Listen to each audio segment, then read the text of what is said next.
Felix நாளைக்கு தாவேகால சேர்ந்து பதவி வாங்கிட்டாரு. இதே சவுக்கு சங்கர் நாளைக்கு விஜய திட்டுறாரு எங்க அவங்க சேனல்ல.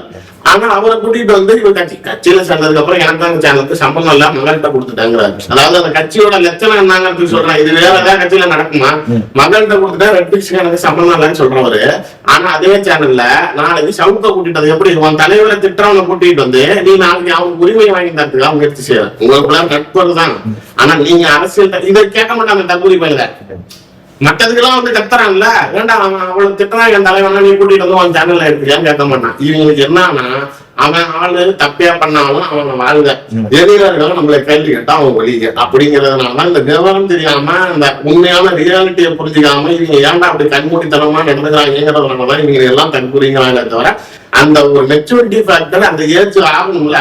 இப்ப நானே சில சமயம் சொல்லுவேன், ஏன் இந்த 18 to 21 தான் இந்த சீமான நிறைய பேர் நம்பி போறான். ஏன்னா அந்த டைம்ல தான் அவனுக்கு எதுவுமே புரியாது.